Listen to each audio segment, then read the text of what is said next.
Hi everyone, welcome to our webinar today. This webinar is a presentation of the RPS Collaborative. The RPS Collaborative is a project of the Clean Energy States Alliance, and as our host for this webinar we have Executive Director of the Clean Energy States Alliance and also the Project Manager for the RPS Collaborative, Warren Leon. Our title for this webinar is A Tale of Two Grids, and we have an excellent guest speaker with us today. Before I pass it over to Warren to get the webinar started, I'd like to go over a few quick housekeeping notes. All of our participants for this webinar are in listen-only mode. That means that you can hopefully hear us, but we can't hear you. You have a couple of options to join the audio portion of this webinar. You can either call in using your telephone, or you can connect using your computer's mic and speakers. And there are some instructions on your webinar console for how to connect that fully. A very important note, we ask that you please submit your questions at any time throughout the webinar by typing them into the question box and hitting send. We will be reading through your questions as you type them in throughout the webinar, and we will have a Q&A at the end of our presentation. We'll try to get to as many questions as possible. So to make sure that we get to your question, please type it in as you think of it. We'll be reading through them and we'll get to as many as we can. And finally, this webinar is being recorded. You will find a recording of this webinar on our website along with our other webinars at cisa.org/webinars. And we will also email you a copy of the webinar within about 24 hours. And with that, I'd like to pass it over to our host for this webinar, Warren Leon. Hey, thanks very much, Samantha. CISA, the Clean Energy States Alliance, we're a national nonprofit coalition of public agencies and organizations. Most of our members are state agencies. You can see logos of all of our members on this page. And one of the projects, as we go to the next slide, that we have that Samantha mentioned to you is the RPS Collaborative. And this is an effort that's funded by the Energy Foundation and the U.S. Department of Energy. And what we do is we have networking, webinars, reports, all aimed at helping state RPS administrators, federal agency representatives, and anyone else who's interested in what's going on in the wonderful world of renewable portfolio standards. It's all free. You can sign up for our monthly newsletter on the website, and you will, in that way, also receive announcements of upcoming webinars and other events. And if you can go to the next slide. Well, today's guest speaker is Cameron Brooks, who's president of Ena Insight. And let me say a couple things about him before I give him the floor. You know, there's been a lot going on these days with the fact that the landscape for utilities is changing rapidly. There's a lot of new challenges that utilities are facing. And the same thing goes to the public utility commissions that oversee the utilities across the country. They're faced with new challenges, and they are responding in several different ways. And Cameron has been studying those responses that public utility commissions have been making, and he's going to talk to you about that. He's the president of Tolerable Planet Enterprises, which is an advisory firm that provides regulatory engagement, business development, and policy strategy. He's also the founder and president of Ena Insight, which is a Boulder, Colorado firm that tracks regulatory proceedings and provides customized research for U.S. electric utility companies, agencies, and organizations. Among the organizations he's worked with in the past few years are the U.S. Department of Energy, Lawrence Berkeley National Lab, Google, the Energy Foundation, and the GridWise Alliance. He has wide-ranging prior experience, including as Vice President of Policy for Tendril. And we here at CISA have a personal connection to him because a decade ago, He worked for CISA leading public-private investment outreach programs. He's a graduate of Yale, and he also holds an MBA from Cornell University. So let me turn it over to Cameron, and remember to type in your questions as you think of them.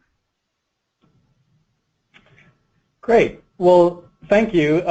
It is really wonderful to be here. Thank you, Warren and Samantha, for having me on the line. And, you know, as Warren just mentioned, I did used to work for CISA, so I have a lot of fond memories of 3 or 4 years living up in Montpelier.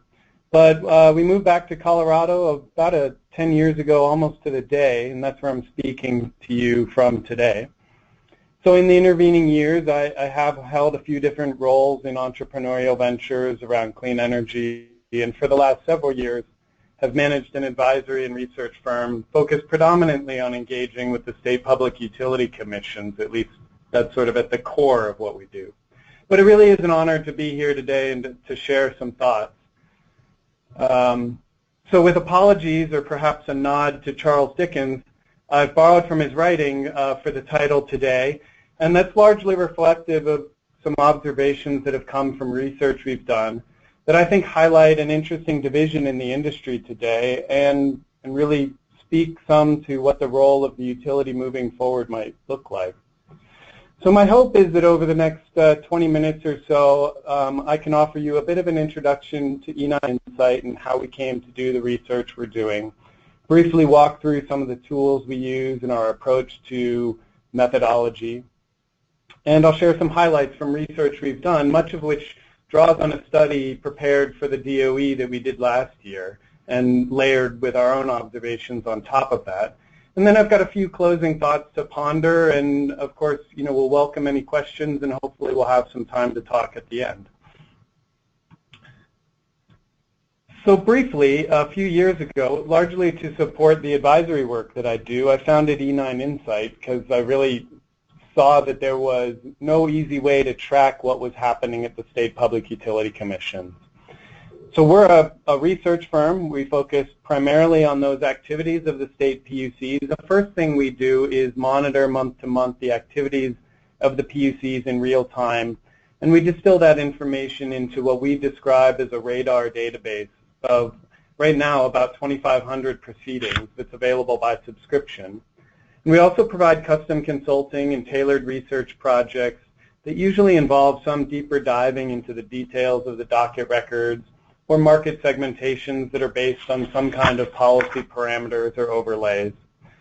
And then we also offer a series of tools and services that are really intended to support companies and coalitions and other organizations that want to have more informed participation in specific proceedings or initiatives.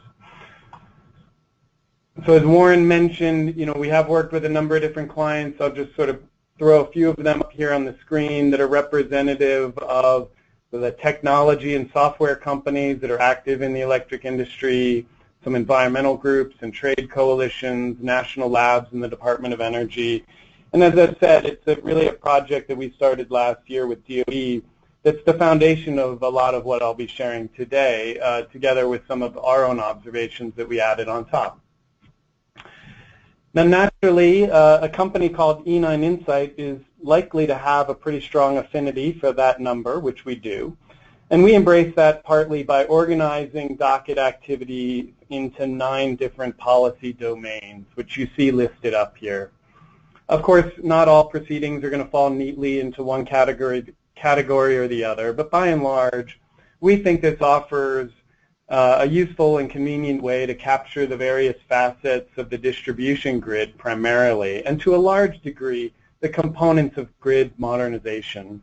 Now, of course, modernizing the grid is rapidly becoming one of those blank canvas terms that's largely in the eye of the beholder. So maybe what, you know, the term a few years ago was the smart grid, now it's becoming the modern grid. Be that as it may, it was largely around the theme of grid modernization that we started a project last year with DOE to help assess essentially the state of the state. And I think part of that is because the Quadrennial Energy Review proposed some significant technical assistance for state efforts, which kind of begs the questions, what kind of support, and are the needs different from state to state? So it was in that spirit of trying to provide a framework to look at that question that we began this project for DOE. Our task was to look across the states, identify and review proceedings and laws and initiatives underway that at some level were addressing some defined aspects of grid modernization. And for most of this, we focused on ongoing commission proceedings. But that docket activity takes place within a pretty specific legislative and policy context that we also tried to consider. So we took our database, as I mentioned, of about 2,500 proceedings that are active across the country, and we cross-referenced that against three major axes, which I'll walk through in a second, but market size based on retail sales, the regulatory and market structure, and then the orientation of the policy framework, which I'll touch on a bit more in a second. Now, of course, one of the first complications with any attempt to look at that state-level electricity market across the country and within any individual state is that there's a mix of utility structures, which we organize into 6 classes that you see here on this chart. So this is based on retail sales, and across the top are the footprints of the vertically integrated utilities, restructured utilities, and retail providers. And then along the bottom are municipals, cooperatives, and other public power utilities of various stripes. And to be clear, our analysis has at the foundation the activities of the PUCs, so we ended up really focusing mostly on the 2 boxes at the upper left. And because of that, that also means by and large that we're really talking about the 200 or so what we deem large utilities. And we define that as utilities that are over $250 million in annual revenue. And at that demarcation point, you capture virtually all of the regulated utilities and the 24 or so of the largest public utilities. But certainly for this project, and then in a lot of the work that we do, we're not really talking about the archipelago of the thousands of small munis and co-ops and other utility districts. Now, some of you may have seen this in other places, but at Ena Insight, we've borrowed a tool from the natural sciences as a framework for thinking about the electric industry. So here you have the periodic table of state policy. It's really one of the byproducts of our federal system, which is, of course, not news to those of you managing programs or trying to coordinate across states, but it's the unique characteristic of every state. But somewhat like the elements themselves, they're unique, but they share common traits across some family groupings. And as a quick orientation, the way we set this up is we've got 10 families based on geography and market structure, which are, of course, very highly correlated. And then within each family, we diverge from the periodic table of the elements because the larger states are on top. And then as you move from left to right, the states with vertically integrated environments are on the left and restructured markets are on the right. We'll return to this as we walk through some of the analysis we did. And maybe just by way of example here, I'm trying to advance the slide. It doesn't seem to be moving forward.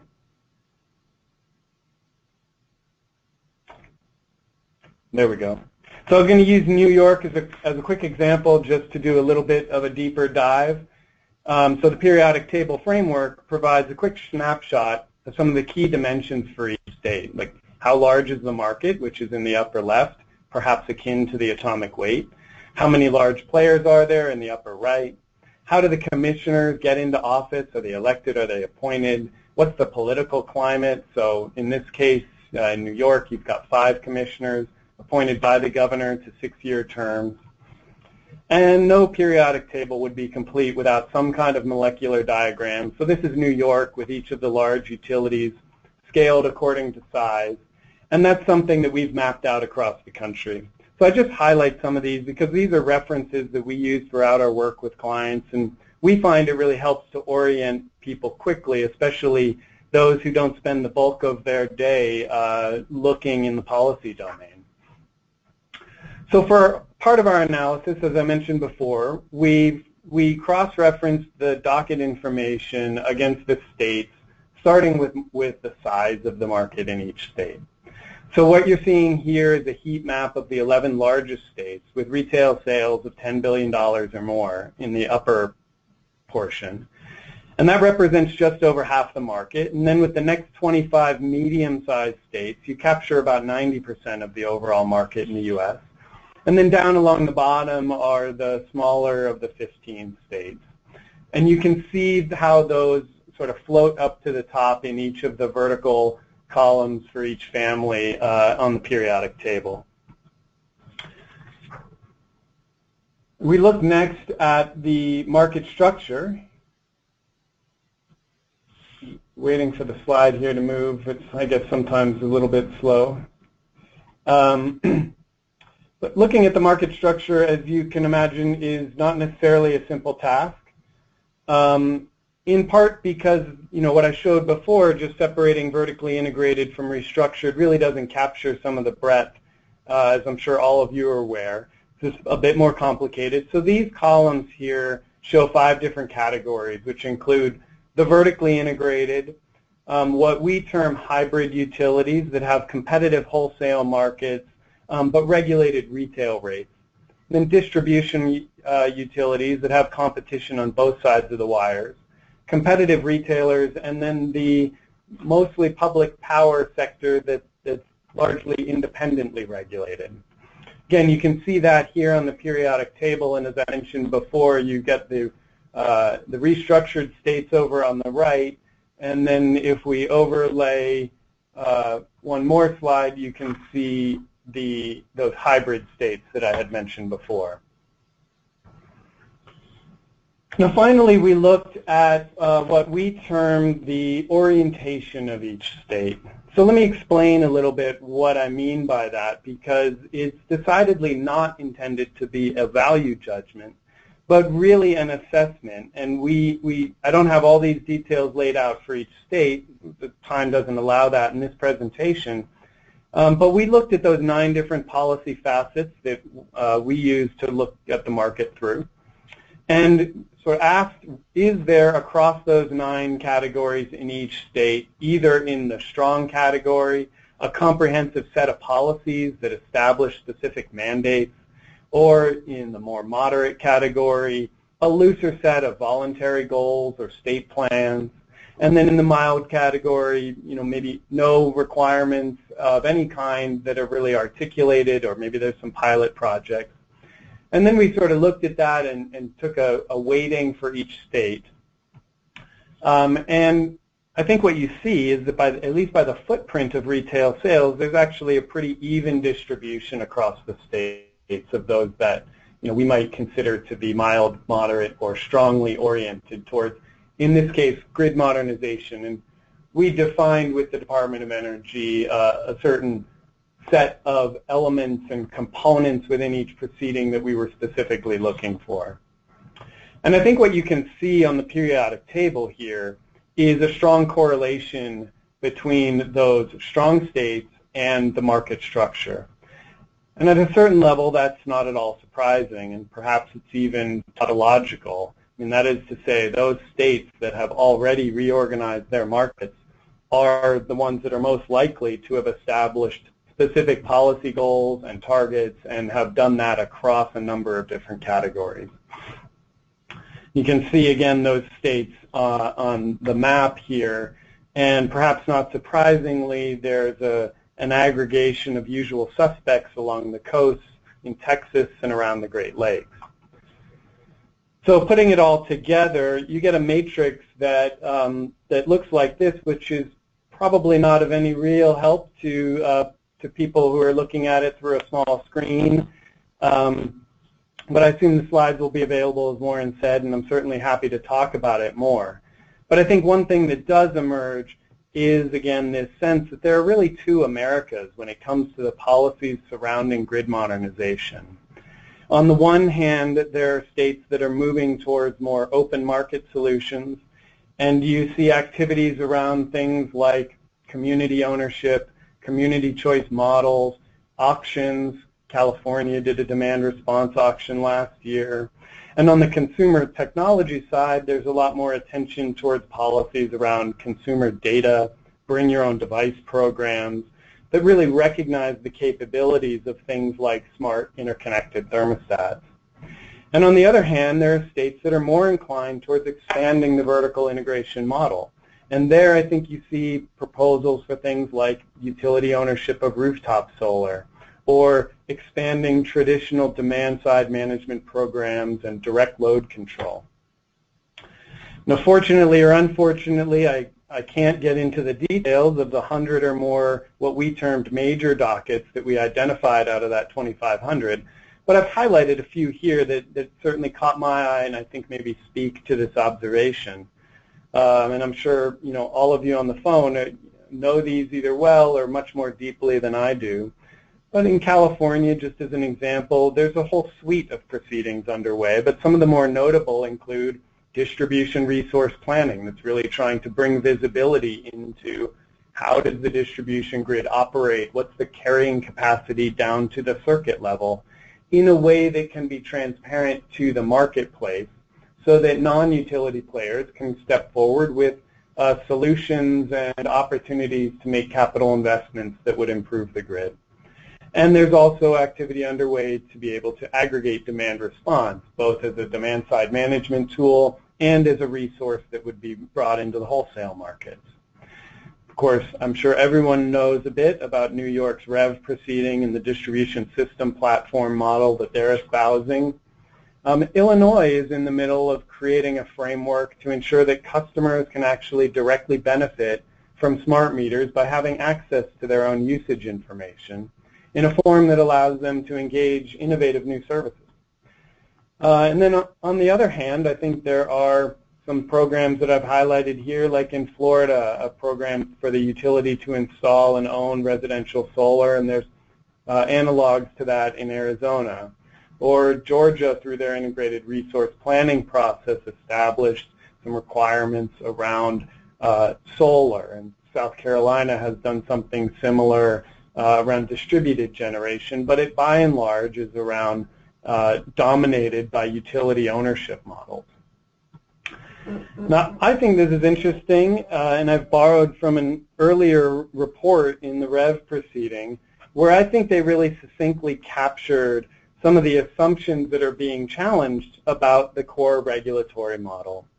And you can see, two of the most obvious that I think have changed, and most people will recognize that, which is that, one is there's no role for customers to play in the operation of the grid, and the other is that the economies of scale always support larger scale projects. I think both of those either have been flipped on their head, or there are some states that are looking at that. But it really does seem to me to represent two very different approaches to the role of the utility and what the quote-unquote natural monopoly actually is. So thinking about your collaborative here, I think it raises some questions about the impact that either an open platform model versus an expanded monopoly footprint have on RPS implementation from several different dimensions. I'm going to refrain from going deep into offering any answers to the questions or the implications that I think come up. It's been a decade or so since I was immersed in RPSs when I was working at CISA, and obviously you all are in this world every day. But it does seem to me that there may be relevant questions to ask about whether one model or the other can reduce the cost of achieving RPS requirements, or how system planning is done and what non-wires opportunities are allowed to be considered, or how quickly the utilities in the market might respond, what technologies are going to be available to customers, either from a utility or from an open market, and finally, what is the outlook for technology innovation? And I think that last question is one that I find particularly intriguing. So as some concluding thoughts, if the states are divided, as they seem to be, between on the one hand more open markets and on the other hand an expanded footprint for the regulated monopoly, it does seem worth considering which one is likely to yield greater innovation. There's a strong narrative supported by leading economists and academics that would say that natural monopolies were established to mimic the competitive result and therefore maximize social value, but that as technology advances to continue to maximize social value, we'd expect that footprint of the natural monopoly to shrink. And finally, that open markets aren't just helpful, but are in fact are required for innovation, because consumers don't really know what they want until they go out and find it in the open market. And I think, there's lots of perhaps truisms around examples like that, whether it's Henry Ford saying that his customers would have told him to get faster horses, or the idea that apps like Shazam or Uber or the iPhone itself simply would not have been designed beforehand. And I think, as you can see here, this is a theme that the current NARUC President Travis Kavula took on in some very thoughtful remarks as he began his one-year term as president back in November. And from these and other remarks, it's clear that he's interested in driving towards a competitively neutral conversation about what business models will be best going forward, and established a new initiative to look at rate design. They're developing through a subcommittee what will amount to a technical manual for state PUCs.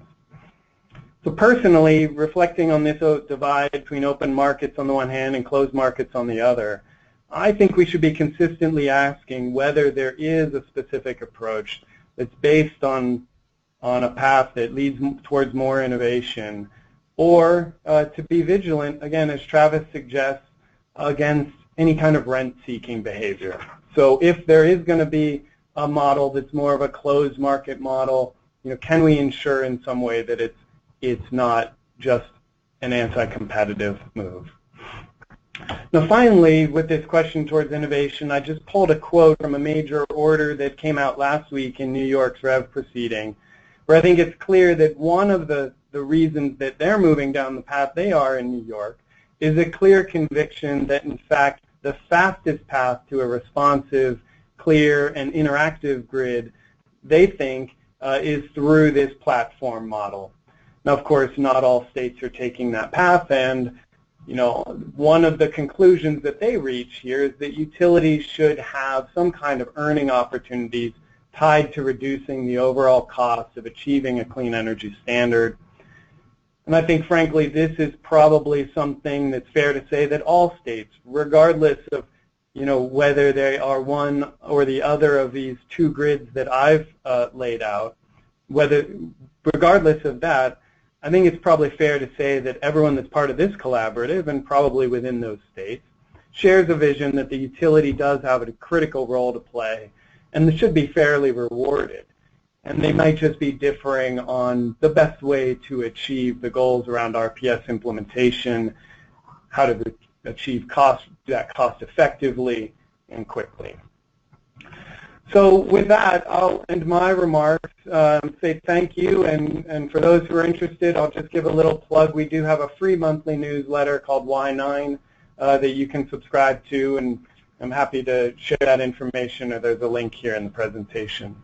So hopefully there's some questions, and we can have a little bit of a conversation at this point.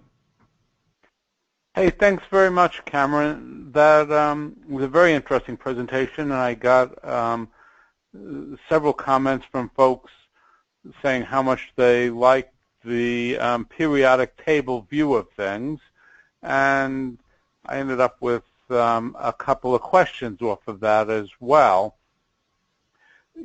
Because your periodic table is organized by geography initially, you can see a lot of patterns, and there's the question of cause and effect. You link some of the things having to do with market structure to whether states are moving towards a more open system, or whether they're tending to continue to give a large and, in fact, increasing role to the utilities. So one person asked, well, is the real driver of all this either geography, which influences the way the utility was set up, political ideology, which overlaps with geography, or just electricity costs in the state? Are those factors that are driving all of this? Well, I mean, it's a great question, and I think it's one that comes up all the time. My personal view is that it is almost impossible to disentangle those different factors. So whether you look at it through an analogy of a Gordian knot or the bramble and the rose, or I read someone described recently the interplay between utilities and their commissions as a dance between two collaborative bureaucracies. I personally, I think it is a mix of the demographics in the state, the geography, and what the climate looks like. But I think the political environment that has been built up over decades, if not a century, is somewhat impossible to disentangle. So to me, it becomes almost an exercise of electric ethnography. It's a combination of physics and what the customer base looks like, but also with that political overlay that has led to decisions along the way. Again, I don't think it's an accident that some of the states that have moved towards restructuring, for example, have done that across a number of different dimensions in their policy environment, not just limited, let's say, to consumer choice. So I wish I had a clear answer, and my experience has always been that it's very tempting and compelling to try to come up with one dimension to look at is it, let's say, cost? High cost drives things. A part of the reason that we borrow some of the tools, and there's others that I didn't show here, from natural sciences is, I sometimes describe the work we do as natural history work, which really is a combination of many different disciplines to be able to get a more holistic view of a very complex system. So again, I wish I had a simple answer to say, is this one thing? But I think it's just a combination of all of those things. Okay, great, thanks. One person asked whether you think in order to modernize the energy system and prepare the grid for more renewables, will deregulation be necessary, and will it be necessary to move towards a more open system, or can you modernize effectively with more of a top-down, utility-dominated structure? Well, I mean, you may have gathered from some of my remarks that I'm attracted to the notions and there's an appeal of a more open market system. And I say that with some trepidation, dating back to sort of days when my hair was a little bit longer and the business community and talk about free trade and open markets would have felt to me like the enemy. So I'm something of a convert to the idea that open markets can do things that closed systems have a harder time doing. And I would include in that price discovery, product innovation, customer segmentation. That said, I think it's pretty clear that there are elements of the electricity system that remain squarely in the domain of what we would consider a natural monopoly, where there is social good and increased social value from having that being a regulated system. And I think that that both pathways, if done effectively, can lead to a more modernized grid. I think the question that Travis poses in his remarks is one that I think needs to be kept in mind, which is, And I would translate into let's have a very clear understanding of what the boundary of the regulated monopoly is. And if there is a reason to expand it into a certain domain, let's be very clear that that reason is based on either accelerating product innovation, increasing market activity, and that it's not somehow, what an economist might call rent-seeking behavior. Good, thanks. And someone has asked, who has produced the best transmission line project recommendations, recommendations for including things like energy storage or anticipating substantial renewable energy generation? Are there some states that you feel have done a good job of this? Are there any private entities that have produced really good recommendations for basically grid modernization? Well, so, if I go back to the 9 topic areas that we laid out, I think you might notice conspicuously absent from that list is transmission and bulk power market. So, I just guess would call out, we really focus on the distribution and consumer side of the grid, and so I don't claim any expertise around transmission planning. So I'm probably not the best one to answer that question. And the corollary, I think, to that question on the distribution side, that is, who's doing the best planning, I think is new terrain. The idea that California has established a distribution resource planning process over the last couple of years, that New York is requiring distribution system implementation plans of their utilities, Massachusetts, through their grid modernization process, is asking for similar kinds of plans. This is, in my experience, distribution planning has largely been left outside the realm of the regulatory process. It's sort of assumed that the utilities know best, and they'll come ask for the kinds of investments that they need. So I think we're into new terrain when we're talking about distribution level planning. Okay, thanks. I have at least a couple more, well, several more questions here. One is a very simple one. You talk about large states versus small. Are you basing large based on geographic size, population, size of their energy market? How do you define large? Yeah, so we almost always use retail sales as the metric. And I don't have that slide up. I think large was above $10 billion a year in annual retail sales.